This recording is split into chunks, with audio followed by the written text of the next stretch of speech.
आप सभी दर्शकों को मेरा नमस्कार। मैं M.A. हक, visiting faculty central university Delhi and mentor for IAS aspirants. मैं आपके समक्ष इको टॉक कार्यक्रम के अंतर्गत इकोनॉमिक्स के महत्वपूर्ण मुद्दों को सरलता से प्रस्तुत करने का प्रयास करता हूँ। आज जिस टॉपिक पे हम चर्चा करेंगे वो है सार्वजनिक संपत्ति, सार्वजनिक कंपनियां, पब्लिक सेक्टर इंटरप्राइजेस।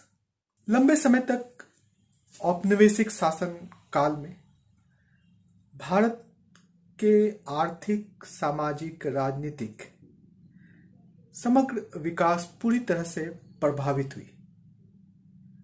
जब भारत स्वतंत्रता की तरफ आगे बढ़ रहा था तो उसके नेतृत्व गांधी जी और गांधी जी के शिष्य पंडित नेहरू के द्वारा किया जा रहा था।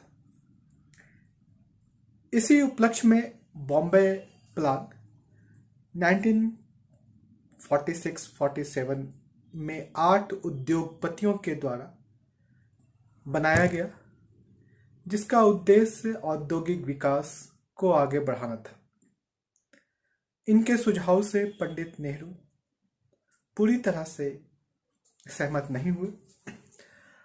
पंडित नेहरू आधुनिक भारत के निर्माण, साम्यवाद और पूंजीवाद यानी पश्चिमी जगत और पूर्वी जगत के समन्वय के साथ करना चाहते थे।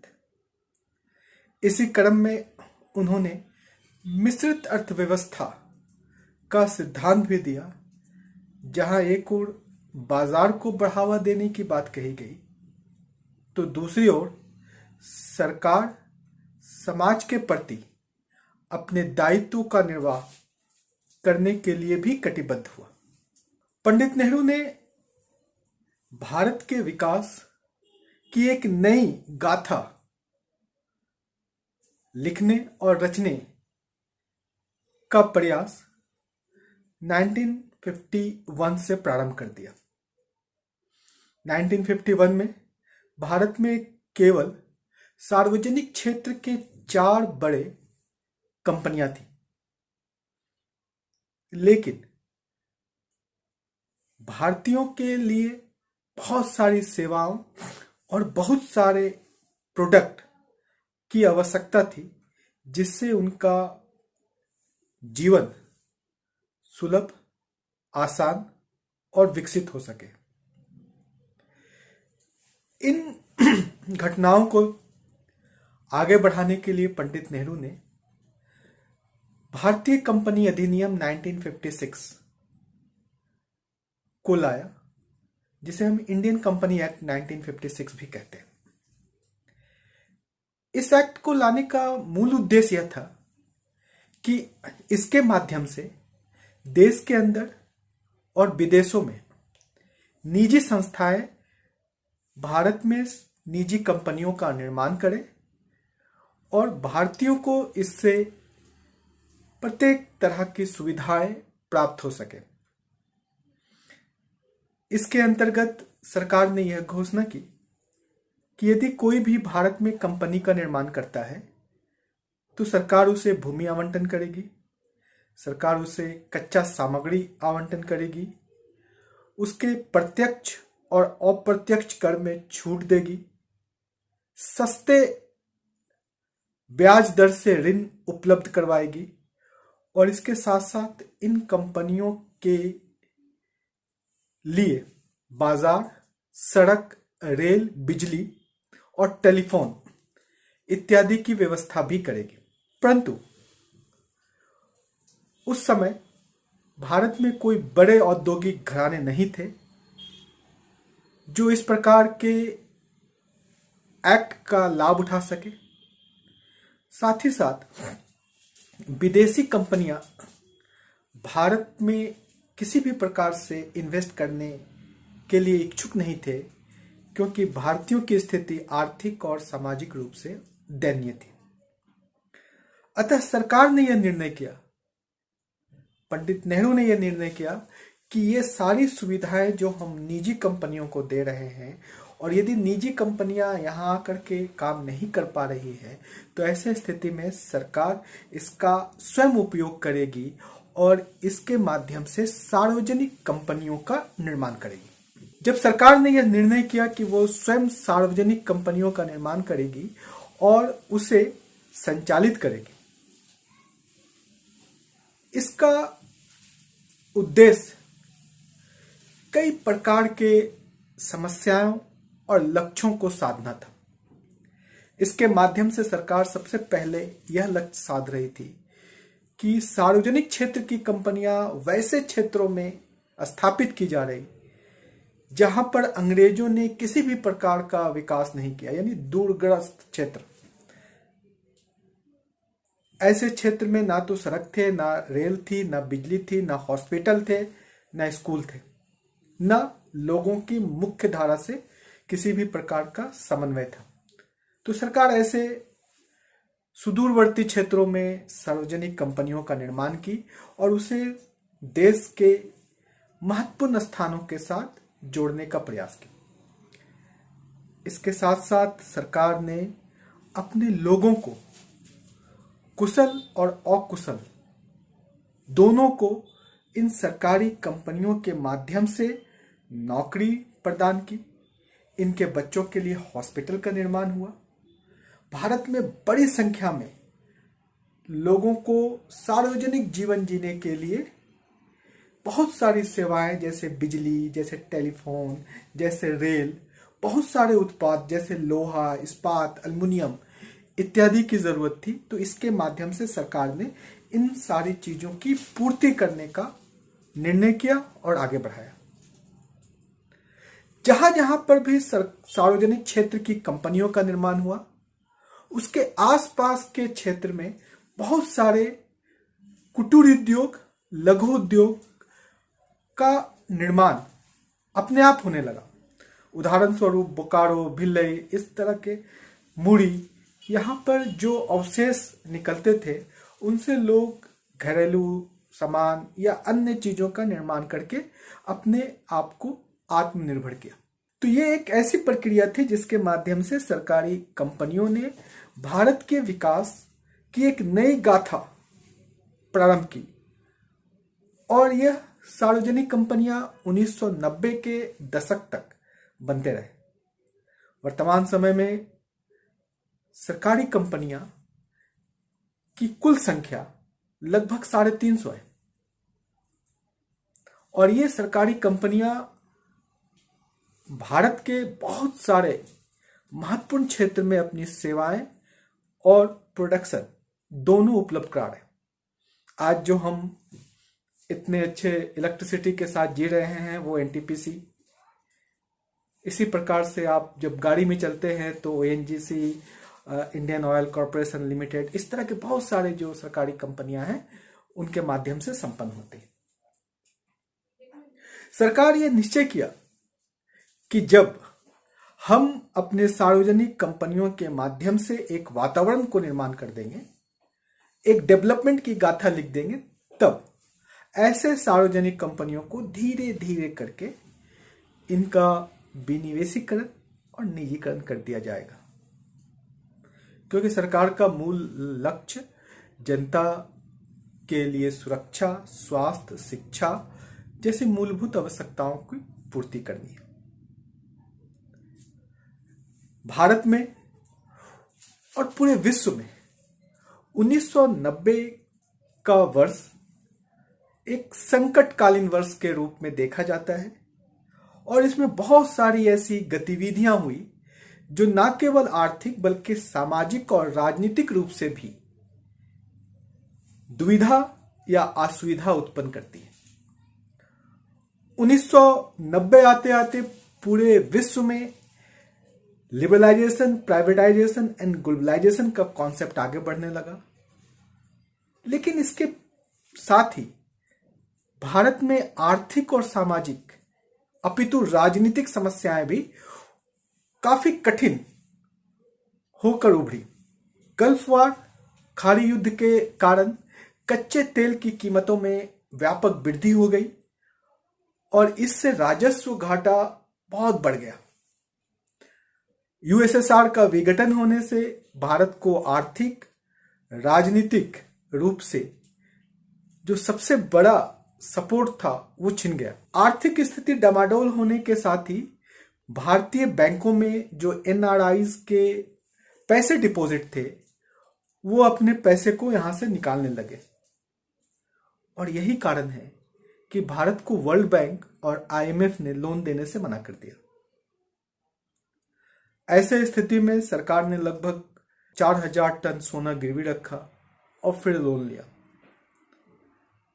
तब सरकार ने यह निर्णय किया कि अगर हमारे पास आर्थिक संकट है और कोई हमें सपोर्ट करने वाला नहीं है, तब ऐसे स्थिति में हम अपने देश की आर्थिक गतिविधियों को किस प्रकार से निरंतर आगे बढ़ाते रहे। इस संदर्भ में सबसे पहले प्रधानमंत्री श्री चंद्रशेखर ने विनिवेशीकरण की प्रक्रिया को प्रारंभ करने का निर्णय किया, परंतु उनकी सरकार बहुत आगे इसको बढ़ा नहीं पाई और उनकी सरकार गिर गई। इसके बाद 91-92 में प्रधानमंत्री पीवी नरसिम्हा राव की सरकार आई और इसमें फिनांस मिनिस्टर के रूप में प्रख्यात अर्थशास्त्री श्री मनमोहन सिंह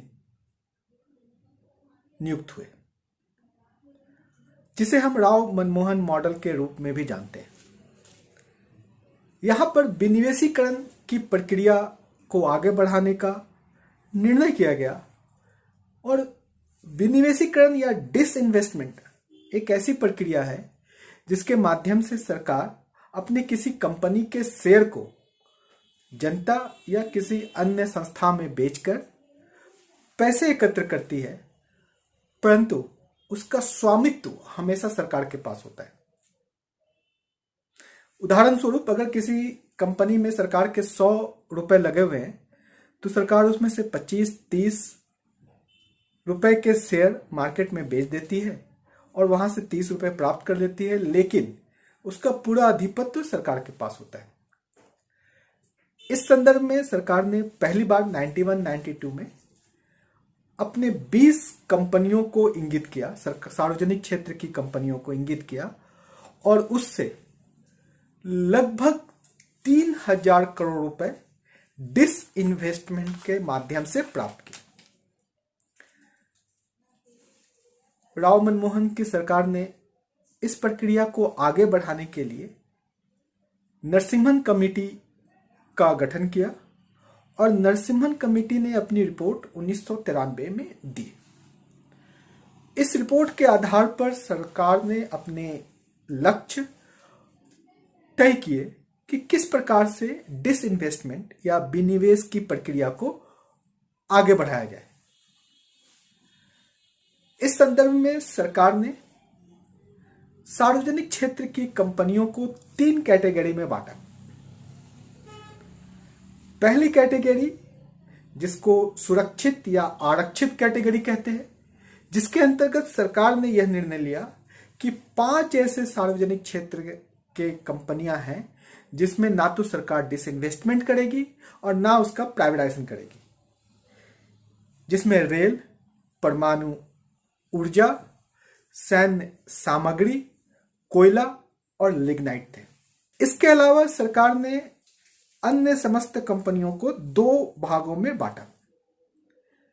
एक जिसे हम गैर रणनीतिक कहते हैं या बाजारी क्षेत्र की कंपनियां, जिसमें सरकार ने यह निर्णय किया कि बाजार क्षेत्र की जो कंपनियां हैं उनका अधिकतम 74% तक डिसइन्वेस्टमेंट किया जाएगा और 26% का जो शेयर है वो सरकार स्वयं रखेगी और वही सबसे बड़ा शेयर होगा। इसके अतिरिक्त जो अन्य सार्वजनिक क्षेत्र की कंपनियां हैं उनमें सरकार केवल 49% डिसइन्वेस्टमेंट करेगी और शेष यानी 51% पर वो अपना नियंत्रण रखेगी। अब बात ये होती है कि डिसइन्वेस्टमेंट कहां से हो, कैसे हो। तो इसके लिए सरकार ने दो बड़े महत्वपूर्ण उपाय किए। पहला उपाय उन्होंने ये किया कि एफडीआई और एफआईआई को भारत में कानूनी रूप से उसकी अनुमति दे दी। और दूसरा बात उन्होंने ये किया कि एमआरटीपी एक्ट, जिसके तहत कोई निजी कंपनियां अगर 100 करोड़ रुपए से अधिक का इन्वेस्ट करती हो तो उसे संसदीय कमेटी का अप्रूवल चाहिए होगा, उसे समाप्त कर दिया।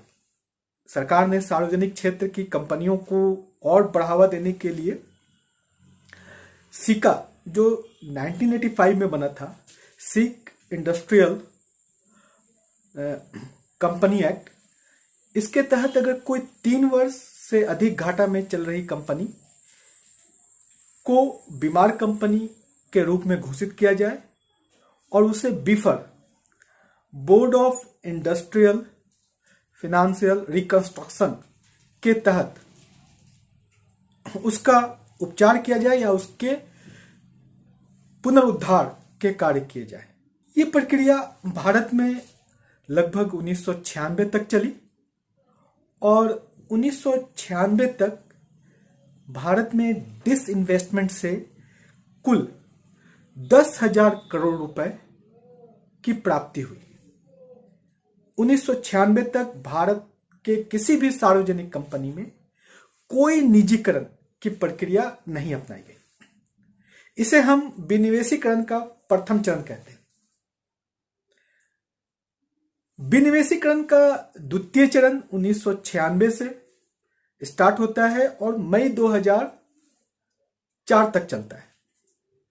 आज हम आपके साथ ये 2 चरण पर बात कर रहे हैं, first phase and second phase.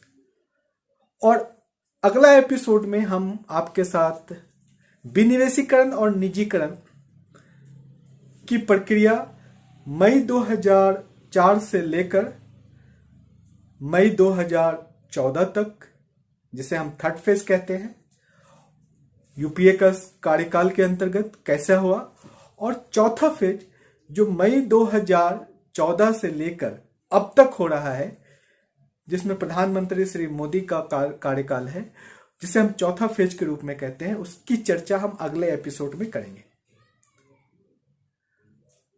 96 में जब कॉलिशन की गवर्नमेंट आई, और जब कॉलिशन की गवर्नमेंट आई तो उसमें कई महत्वपूर्ण निर्णय लिए गए।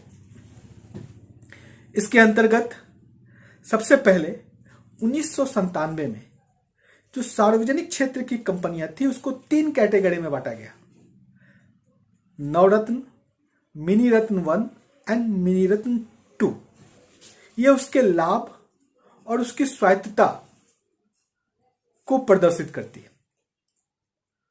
1996 में सरकार ने डिसइन्वेस्टमेंट या विनिवेशीकरण की प्रक्रिया को तेज करने के लिए एक विनिवेश आयोग का गठन किया, जिसके सुझाव पर सरकार विनिवेशीकरण की प्रक्रिया आगे बढ़ाएगी। यह आयोग 1999 तक काम किया। 1999 में जब अटल बिहारी वाजपेयी की सरकार आई तो उन्होंने इस आयोग को समाप्त किया और इस आयोग के स्थान पर उन्होंने डिसइन्वेस्टमेंट डिपार्टमेंट, जो फाइनेंस मिनिस्टर के अधीन होगा, उसका गठन किया। और पहली बार यहां पर निजीकरण शब्द का प्रयोग किया गया कि अब हम डिसइन्वेस्टमेंट भी करेंगे और प्राइवेटाइजेशन भी करेंगे। प्राइवेटाइजेशन का मतलब यह होता है कि सरकार की जो कंपनियां हैं उसे पूरी तरह से उसका स्वामित्व, उसका पूरा 100% शेयर किसी एक या एक से अधिक निजी संस्था को दे दिया जाए, जिसमें कि सरकार का कोई स्वामित्व नहीं होता है। डिसइन्वेस्टमेंट डिपार्टमेंट को आगे बढ़ाते हुए सितंबर 2001 में एक अलग से मंत्रालय का गठन किया गया, डिसइन्वेस्टमेंट मिनिस्ट्री, जिसके माध्यम से विनिवेशीकरण की प्रक्रिया को और तेज किया जाए तथा इसके साथ साथ निजीकरण की प्रक्रिया को भी और तीव्रता प्रदान किया जाए। सरकार ने इसके लिए बालकृष्ण इराडी समिति की जो रिपोर्ट थी, उस रिपोर्ट को फॉलो किया, जिसके अंतर्गत सरकार ने आरक्षित क्षेत्र में 5 उद्योगों को हटा करके अब 3 कर दिया, जिसमें से एक रेलवे था, भारतीय रेल, दूसरा सैन्य सामग्री और तीसरा परमाणु ऊर्जा। इसके साथ साथ सरकार ने बाकी सार्वजनिक कंपनियों को 2 कैटेगरी में डिवाइड किया, गैर रणनीतिक और रणनीतिक।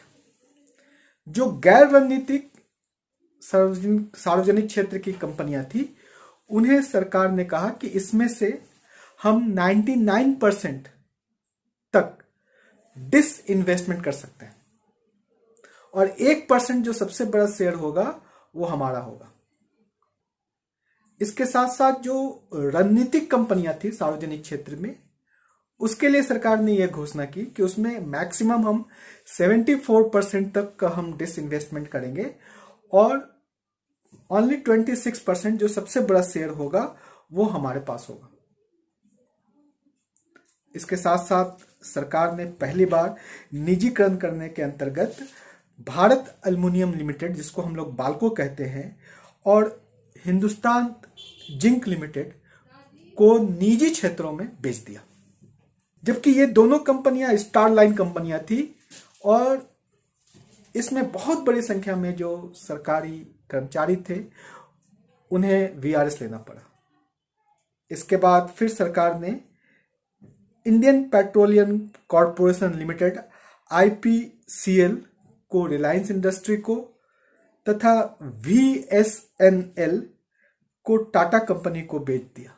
इससे लगभग लाखों की संख्या में जो इसमें कार्यरत लोग थे उन्हें गोल्डन हैंडशेक या वीएसआर के माध्यम से रिटायरमेंट का सामना करना पड़ा।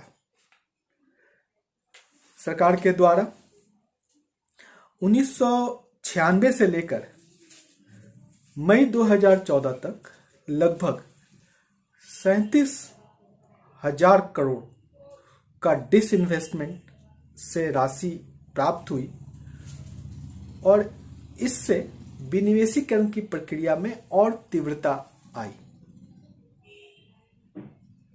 इसका एक दूरगामी प्रभाव भी पड़ा कि जो जॉब सिक्योरिटी लोगों की थी वो धीरे धीरे कम होने लगी और प्राइवेटाइजेशन जो है वो बढ़ने लगा। इस मुद्दे पर हम और आगे विस्तार से चर्चा करेंगे कि मई 2004 से लेकर मई 2014 तक यूपीए 1 और 2 ने विनिवेशीकरण और निजीकरण के लिए कौन कौन सी पॉलिसी अपनाई और कितने सार्वजनिक क्षेत्र की कंपनियों का विनिवेशीकरण किया गया या निजीकरण किया गया, इससे कितना प्राप्त हुआ। और इसके साथ अगला कड़ी जो होगा वो अगला इसी में कि 2014 से लेकर के 2022 तक सरकार की विनिवेशीकरण और निजीकरण की क्या नीति है, इससे अभी तक कितना प्राप्त हुआ और क्या इससे जॉब सिक्योरिटी प्रभावित हुआ। इन सब चीजों को विस्तार से मैं चर्चा करूंगा अगला एपिसोड में। आज इतना ही। धन्यवाद। जय हिंद।